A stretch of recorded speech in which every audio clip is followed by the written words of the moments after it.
குழந்தை பிறந்து எத்தனை நாள் ஆகுதுங்க? 40 days ஆகுது சார். குழந்தைக்கு பித்தப்பையில கல் இருக்குது அப்படின்னு கண்டுபிடிச்சிருக்கீங்க. எப்படி அதை கண்டுபிடிச்சீங்க? சார் பிறக்கும்போது மஞ்சக்காமலை இருக்கு அப்படின்னு சொன்னாங்க.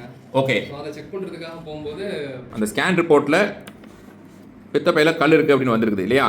அது வந்து நீங்கள் ஜாண்டிஸ்க்காக எடுக்கும் பொழுது அது தெரிஞ்சுது. ஆமாம் சார். இந்த மாதிரி பிறந்த குழந்தைங்களில் பித்தப்பையில கல் வர்றது அப்படின்றது ரொம்ப ரேரான விஷயம். ஆனால் நம்ம அதுக்காக பதட்டம் அடைய வேண்டிய அவசியம் இல்லை. நம்ம தெரிஞ்சுக்க வேண்டிய விஷயம் என்னென்னா, இந்த கல்லீரலேருந்து பித்தம் வந்து குடலில் சேர்றதுக்கு முன்னாடி இந்த இடத்துல பித்தம் சேர்ந்து கான்சன்ட்ரேட் ஆகி இங்கே வரும். அப்போ இதுதான் பித்தப்பை. இதில் கல் ஃபார்ம் ஆகலாம்.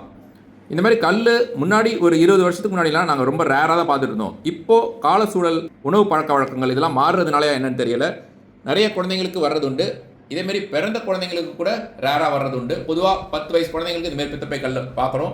அந்த பித்தப்பை கல் இருக்குது அப்படின்னாலே உடனே உங்கள் டாக்டரை பார்த்து அதுக்கான சரியான தீர்வை தெரிஞ்சுக்கணும்.